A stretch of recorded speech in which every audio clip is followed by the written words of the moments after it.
Middle east में बड़ी जंग की आहट है। क्या 10 देशों में यूएस दूतावासों ने अमेरिका को निकलने की चेतावनी दी है? इस हवाले से क्या है जानकारी, पूरी अपडेट लेने के लिए इस वीडियो को जरूर देखें। तो यूएस एम्बेसीज मिडिल ईस्ट को वार्निंग जारी करते हुए नजर आ रही हैं। मिडिल ईस्ट में बढ़ती कशीदगी के बीच तकरीबन 10 ममालिक में अमेरिकी एम्बेसडर्स ने अपने शहरियों के लिए सिक्योरिटी अलर्ट जारी कर दिया है। अमेरिका को सलाह दी गई है कि वो सावधानी बरतें, मुल्क छोड़ने पर विचार करें या हालात अचानक बिगड़ने पर देश से निकलने के लिए तैयार रहें। मिडिल ईस्ट के तकरीबन ये 10 ममालिक हैं जहां पर यूएस एम्बेसी ने शनिचर को अमेरिका के शहरियों को सावधानी बरतने, मोहतात रहने और वहां से निकलने पर सोचने, विचार करने या तनाव बढ़ने पर निकलने के लिए तैयार रहने की चेतावनी दी है, अलर्ट किया है।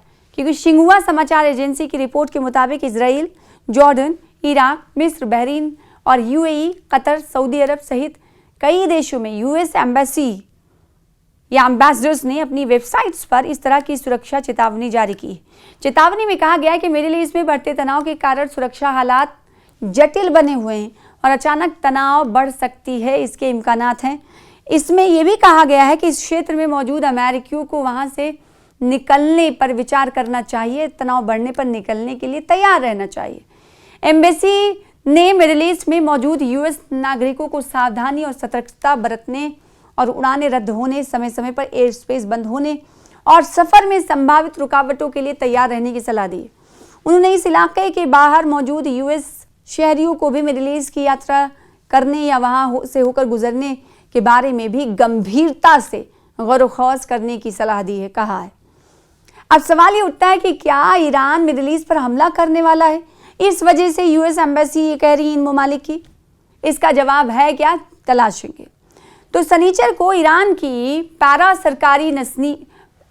की सरकारी न्यूज़ एजेंसी तस्नीम ने खबर दी कि ईरान ने अपने इंफ्रास्ट्रक्चर पर संभावित हमलों का जवाब देने के लिए एक व्यापक योजना, एक प्लान तैयार कर लिया है। तस्नीम ने एक सीनियर सुरक्षा अधिकारी के हवाले से कहा कि ईरान ने अपने इंफ्रास्ट्रक्चर पर यूएस और इजराइल के संभावित हमलों के बारे में यूएस मीडिया के हालिया दावों के जवाब में एक व्यापक योजना तैयार कर ली। खबरों के मुताबिक इस योजना में मिडिल ईस्ट में इजराइल के महत्वपूर्ण इंफ्रास्ट्रक्चर और यूएस के एनर्जी इंफ्रास्ट्रक्चर को निशाना बनाना शामिल है। 28 फरवरी को हमला हुआ था ईरान पर, सबसे पहला अमेरिका की तरफ से हमला किया गया था। इसको लेकर आपके पास जानकारी है, लेकिन मौजूदा हालात भी डराने से कम नहीं। जी हाँ, मौजूदा हालात ये दिखा रहे हैं कि आखिर अमेरिका इस तरह की कोशिशें क्यों करने के लिए कह रहा है। तो इसका मतलब ये भाप जरूर रहा है अमेरिका की ईरान कुछ ना कुछ जरूर कर रहा है।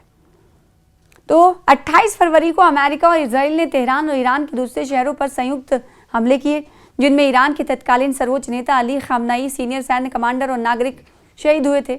उनकी शहादत के बाद ईरान ने इस क्षेत्र में यूएस और इजराइल के ठिकानों और संपत्तियों पर मिसाइल और ड्रोन हमलों की झड़ी लगाकर जवाब दिया। साथ ही हॉर्मुज पर अपना नियंत्रण और कड़ा कर लिया था। तो ये रिपोर्ट है। तो क्या ये माना जाए कि अमेरिका कुछ बड़ा हमला करने की तैयारी में है और इससे पहले ही ईरान ने अपनी अलग तैयारी रख रखी है?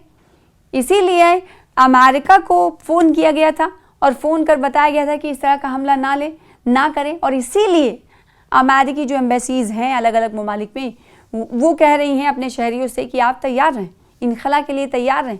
अगर हालात ख़राब होते हैं तो देश से निकलने के लिए तैयार रहें। या फिर यूँ कहा जा रहा है कि अगर आप जाने वाले हैं तो आपने अपनी यात्रा के बारे में दोबारा सोचना हो।